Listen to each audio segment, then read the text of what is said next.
Hey guys, it's Mike Chen here in Vancouver, Canada, or the outskirts of Vancouver, Canada, one of my favorite food cities in the world. What a lot of people don't know is that Vancouver is actually home to a lot of amazing, authentic, delicious Japanese restaurants. Like, there's so many of them here. So for the next 24 hours, I'm here eating nothing but Japanese food. And it's all gonna start with a ramen cart. Then gonna hit up some katsu that I hear is absolutely mind-blowing. I think this is gonna be a pretty incredible Japanese food adventure. And since it's only breakfast time and the cart doesn't open until 11:30, I'm gonna start my breakfast with the sponsor of this video, Sakurako and Tokyo Treat. You can tell already by the boxes that it's Sakura season. We'll start with Sakurako, and this month's theme is Moonlit Sakura. And there is Sakura Sunbae, Sakura Soft Candy, ooh, Sakura Hibiscus Tea.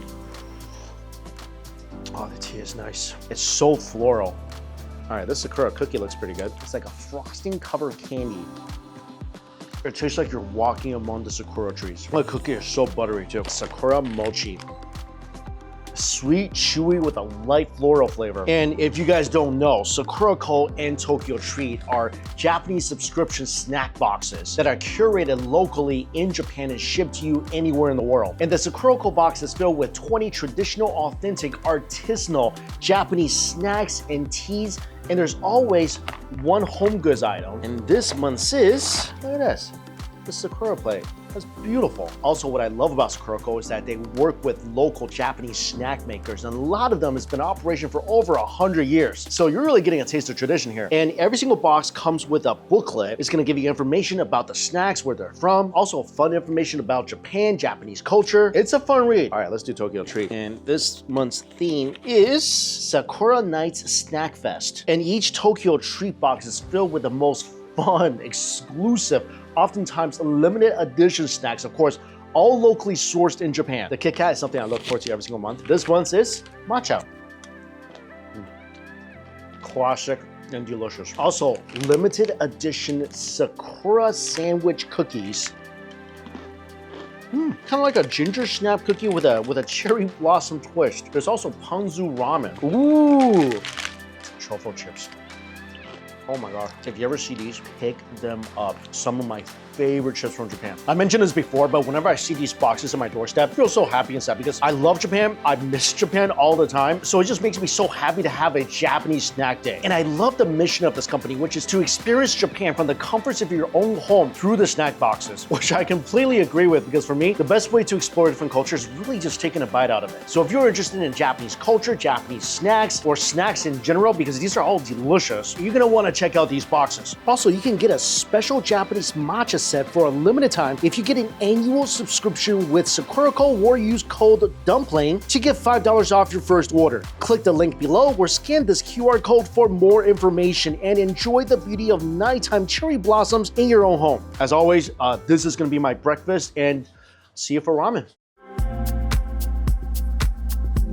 Of course, a typical rainy day in Vancouver, and this is really interesting. I'm at the Emily Carr University of Art and Design, and there's this little ramen booth set up. There's 4 things on the menu. You can either get the soba cold, there's 3 hot sobas. This combo looks great.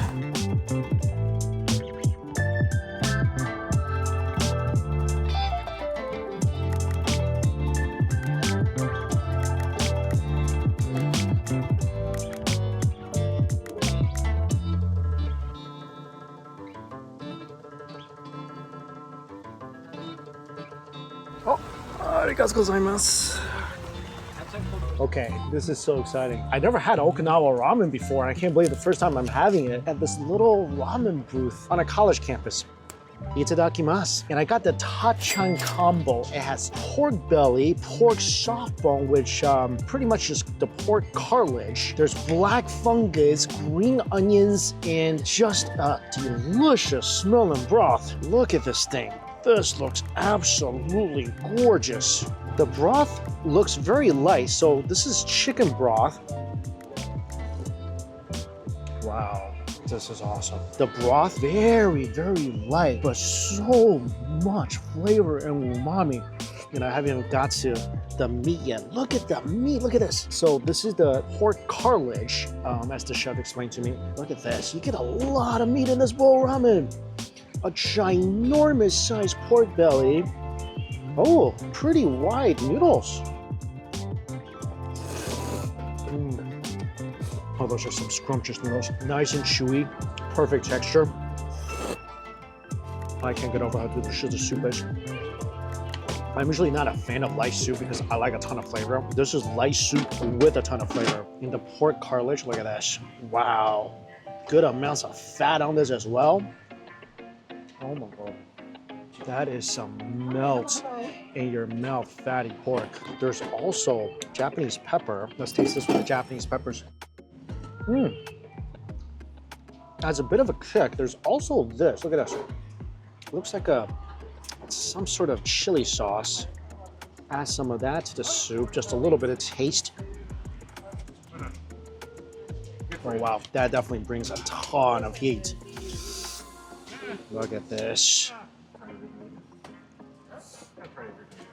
This thing is just falling apart all over the place. I think it's pretty darn good with some heat. Again, it gives you a ton of meat.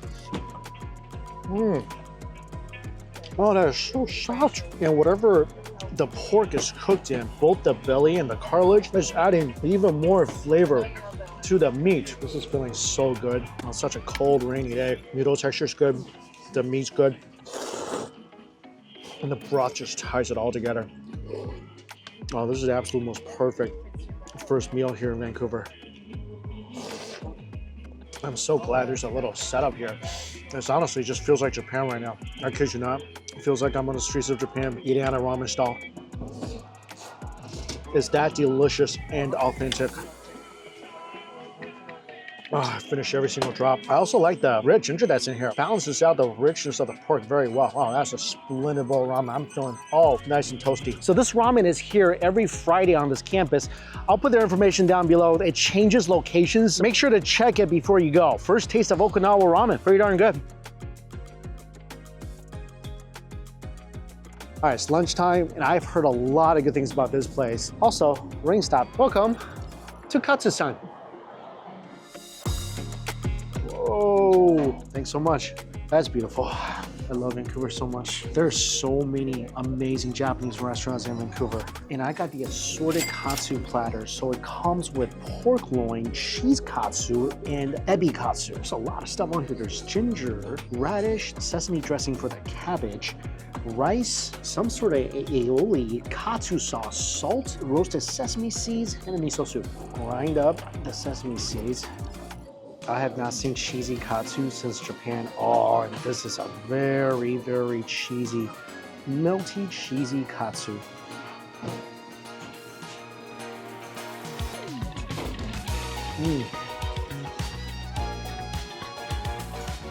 Oh, this place is awesome. This is phenomenal. Super crunchy katsu, ridiculously cheesy, fried perfectly. The mouthfeel is absolutely superb. Chase it with a cabbage with sesame dressing, and the cabbage is unlimited. This one is the loin. You can already see the juice spilling out of the surface of the meat. This place is no hype. This is so good. You can tell already just by looking at this how juicy and tender this pork is. Add a little wasabi. The outside crunch is absolutely divine, and the inside pork is one of the most tender I've ever had in a katsu. And to see that pork is pretty much melting in your mouth, it's not a stretch. Wow. That's ridiculous. I honestly did not think it was gonna be this big. This is a 10 out of 10. I think I may like the pork loin katsu more than the cheese. This is the ebi. I think this one, you just dunk it into this aioli. Wow, this is so freaking good. The prawn is tender, it's sweet, it's juicy. It's such a contrast with that incredible crunch on the outside. I think this is some of the best katsu I had outside of Asia. Maybe the best. Unbelievable. I'm truly impressed by how good this is. Something else I heard you gotta try on the menu. This is the Nagasaki champon ramen. So inside, tonkatsu soup with pork belly, a lot of sprouts. Look at this richness of the soup. It's already congealed on top already. Cabbage, noodles, so a little thin slices of pork belly. Oh, what's inside? Oh, look at this. There's mussels inside. There's clams. Oh, I love the fattiness of this pork. Ginormous clams. Look at this. Oh my gosh. It's great. This is an absolutely delightful bowl of soup. They give you a lot too. Oh my gosh, this is a ginormous bowl of noodle soup. The broth is porky.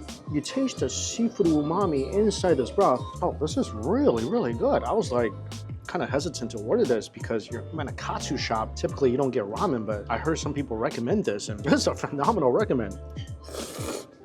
Noodles are good. Veggies are crunchy.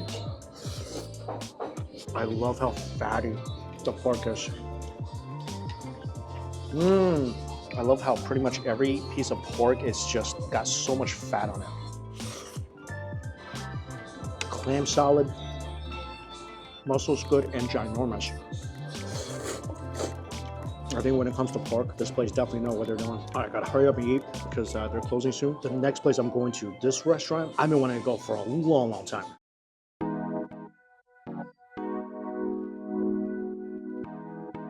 I'm at a Japanese restaurant called the Uni Bar. It is a really cool place. The only thing that kind of surprised me is I didn't expect a restaurant like this to be playing exclusively.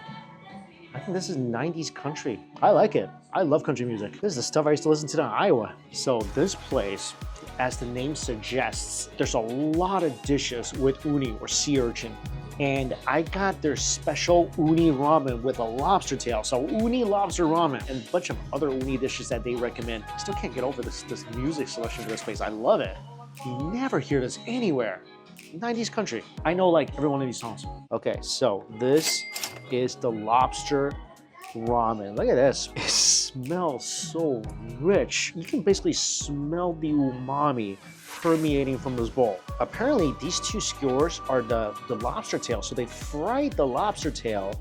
This, I think this is just the empty shell then here. Kind of like a little stand to put the skewers on. And there's a couple pieces of chicken because this is a chicken broth ramen infused with uni. You can see the uni, that's what's making this broth such a beautiful golden color. Whoa. Whoa. There's definitely uni in this. You can taste the heck out of that uni. Okay, I've never had anything like this before. This is a no doubt bowl of broth full of uni. Every single bite is like a dynamite of umami. A little briny, so much rich, concentrated flavor. This is crazy good. All right, accidentally dropped my lobster tail skewers into this uni broth, which actually probably make this better. A little less crunchy, but probably better.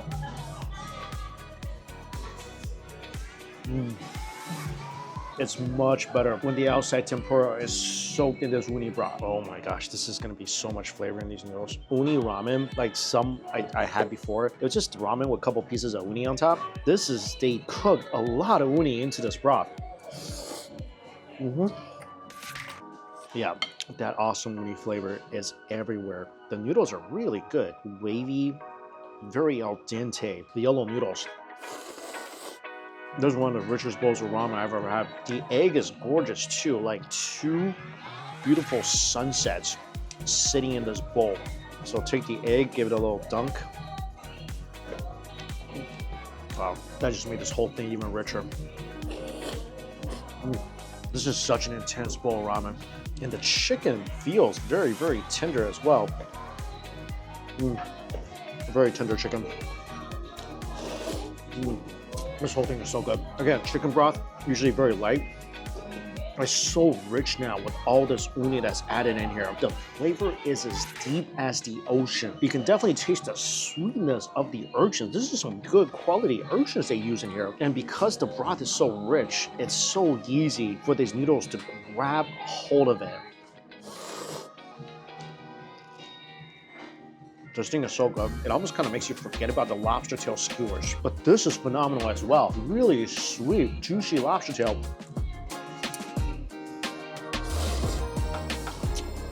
Made even better by this incredible chicken uni broth. If you love uni, You really gotta get this a try. This is super unique. Again, very intense. My first sip really just sent shockwaves through my body. That's pretty awesome. A couple of the other things I got, check this out. So this is called oyster in broth, and this is something they recommended. Should have probably ate this as an appetizer. So this thing, little shaved bonito on top. Whoa, ginormous oysters. Look at this. Really big size oysters, some greens, mushrooms, and I think it's all sitting in some dashi here. Oh, it's cold. That's yummy. The oysters are delicious. Tender, zero fishiness, all sitting in that umami infused, super light dashi with some added fish flavor from the bonito flakes on top. Very refreshingly delicious. But again, I wish I did eat this before the ramen because this does feel like a cold appetizer dish. Pretty good. Okay, this I'm really excited about. This is definitely a Japanese-Canadian fusion dish. So a lot of spring onions on top. This is a Japanese curry poutine. So spring onions on top, Brussels sprouts, Japanese curry, sausages, and of course cheese curds. Here we go, here's the cheese curds. Wow, look at that. My first time having like a Japanese-Canadian fusion dish. It's awesome. Cheesy. The curry is delicious. The Brussels sprout actually fits very well because it kind of balances out the richness of the curry and the fries, of course. Oh look, beautiful toasted cheese as well. This is a fusion of pure comfort food from the two countries. Curry's good. Cheese curd is delicious, actually very nice with the spring onions, provides a little garlicky kick. And poutine is one of my favorite things to eat here in Canada. And I love the different variations of poutine. I remember I had a Vietnamese poutine, I think maybe last year, which was incredible. This Japanese poutine, awesome. I mean, instead of the gravy, adding some Japanese curry, genius. That's what I love. Finally, uni chawanmushi. Oh, that is gorgeous. It's like a painting. Uni, ikura, and steamed eggs. Oh, I think there's some fish cake in the steamed eggs as well. Wow. Honestly, as soon as I opened the lid, I got hit by a blast of seafood essence. This is a very light dish, but the smell and the flavor of the uni, unmistakable. Take some of the egg, some uni, some ikura. Yeah, I've had a dish like this before at sushi restaurants. Didn't taste like this. Just like the ramen, has a very intense flavor from the uni. And also, look at this. I think there's lobster or prawn that's in here. No, prawn. Even the broth that the eggs are sitting in, so much uni flavor. I think the last time I was in a very uni-focused restaurant, it was in Melbourne, Australia. And uni for me is delicious. I do really enjoy it when it's incorporated into some hot dishes. And what I had today, especially, I think the ramen and the steamed egg, incredible use of uni. If you're a fan of sea urchin, get the ramen, get the steamed egg. You're gonna be really, really happy. All right, gotta hurry up and eat before my cheese curd solidifies. And after this, tonight for dinner, this barbecue restaurant, oh, you're gonna wanna check this out. It is full on raining again. And here, oh, look at this place. This is dinner. This is a really cool looking Japanese barbecue place. You get a little grill in front of you, so this is very suitable for solo dining. And looks like some salt, I don't know what this is, some soy sauce, maybe some lemon juice here. Oh no, they had a happy hour on the weekends too. 15% off entire. Man, I missed about like an hour. It's a digital menu, so I think I'm going for the holy cow steak tray. Looks good. Okay, so this is the holy cow tray. It's got flank rib fingers, chuck flap, ribeye New York, beef tongue, which I'm really excited about. Also, the short rib looks super marbled and great. And there's a little cooking guide. Tells you how long to cook these. Also, I got Wagyu oil rice. So it looks like just Wagyu fat on top. Oh yeah. Now the rice is looking really pretty. Let's try this. I think a little onion mixed in here too. Not bad. Start with the flank. This is definitely the leanest piece on this tray.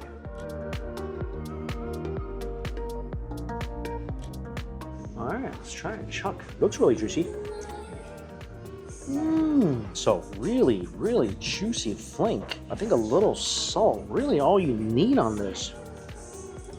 Nice smoky flavor, tender, juicy. I think I might have overcooked this just by a tad. I tried this in the lemon juice and a little salt.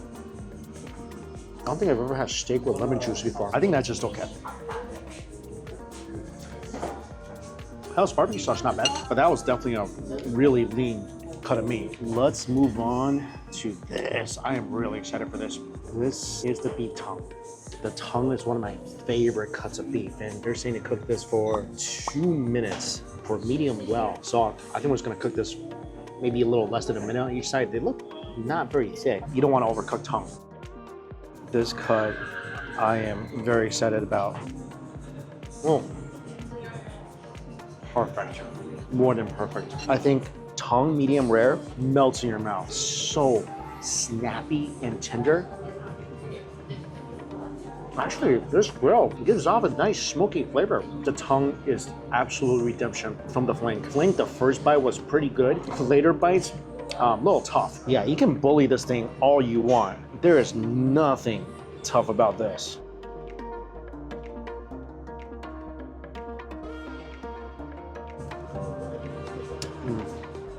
Seriously, like really nice smoky flavor on this tongue. I already think that might be my favorite cut on the board. That was a solid 10 out of 10. Chase it with my Wagyu rice. Next up, rib fingers. This is awesome. I think I really don't need the lemon juice for the barbecue sauce. A little salt. Oh, it's perfect. It's juicy, firm, but tender. I was kind of worried because they warned me that if I undercook it, it's gonna become really chewy. Perfect. Next up, chuck flap. This looks really marble. Wow. Oh, that's beautiful.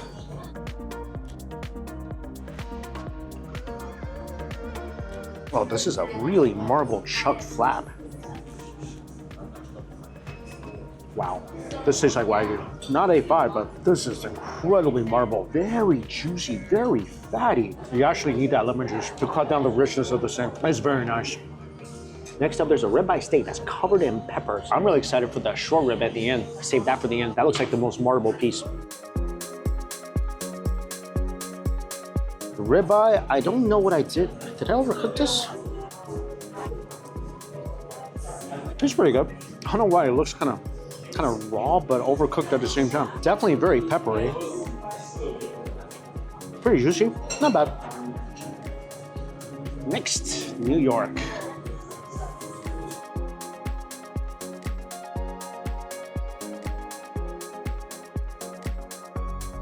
Lean, but tender. I think it's better than a ribeye. I really don't think I jive much with the ribeye. My most anticipated cut, the short rib. Wow, okay. This looks phenomenal. This looks like it has a lot of potential. Beautiful. Just as marbled and fatty and delicious as I expected. Like really, really marbled. I still lean towards the tongue more just because that's my personal preference, but I think for most people, this is the best cut on the board. That's so good. They added a thick cut of the short ribs as well. That is a juice overload of a piece. I'm so glad I saved that for last. My overall impression of this place, pretty nice. I like the setting, I like the little grill. The meat's not bad. Overall for me, favorite cut's the tongue, then the short rib. I think one thing I wouldn't get again is the Wagyu oil rice. It tasted good on the first bite, but then as you start to eat the meat, it kind of loses flavor. And I just realized that you can request wasabi. Definitely should have requested wasabi. Otherwise, that's a nice little place. Whoa, this is really cool, look at this. So this restaurant has like this desensitizer spray. So you activate and you spin slowly. How do I activate this? Activate? I think it's working already. I don't know if it worked. I don't know if I still smell like meat or not, but that's a clever invention. I feel like all barbecue places should have one of those. Good morning, it's breakfast time, and this is a really cool Japanese breakfast place. The menu is really extensive. It's like 10 pages of food and drinks. There's everything from grilled fish to katsu. There's Hamburg steaks, there's curry, omurice. Wow. There's a monthly special yakiniku sandwich. It's a lot of stuff. I don't know what to get. Let me ask him. This is one of the best smelling breakfasts I've had in a while. So I got a garlic omurice with hayashi sauce with beef and onions and a Hamburg steak. And also I got one of their house-made onigiri. And this thing, whoa, this is a hefty onigiri. This is nice and hot as well. Definitely freshly made. And this is such a beautiful plate of food. The omelet covering the rice is thin. The sauce is rich and thick. That's so good. There's so much stuff on the menu. I wanted to try a lot of it. And I got this because she recommended the garlic rice. Wow. This is breakfast right here. That's so good. The omelet is absolutely perfect. A little gooey on the inside. The garlic rice is flavorful, it's aromatic. The hayashi sauce is thick, rich, a little tangy. It's deeply comforting. It's like a hug in food form. The Hamburg steak's good too. This is such a deeply satisfying plate of Japanese food. This feels like Japan. Actually, quite a few places, like the ramen place I went to yesterday, the uni place I went to, and this place, is like you're walking into a Japanese restaurant or a Japanese ramen stand. And that's an experience you don't find a lot of, and it's all over the place here in Vancouver. My steak is so nice and beefy. And you get so much food in this plate. Tons of sauce, tons of rice. Seriously, this omelet is utter perfection. Look at this, really thin omelet covering this delicious garlic rice. It's so gooey on the inside, beautifully cooked. Rich, creamy. I mean, I've always known that Vancouver had a lot of pretty authentic Japanese restaurants. I don't think I actually realized how many they had until the last couple of days. And the degree of authenticity is incredible. I feel like I'm eating in Japan right now. Truly. Best breakfast I had in a while. Let's try this onigiri. So this is a shio masubi onigiri. This thing is about at least 1/4 pound.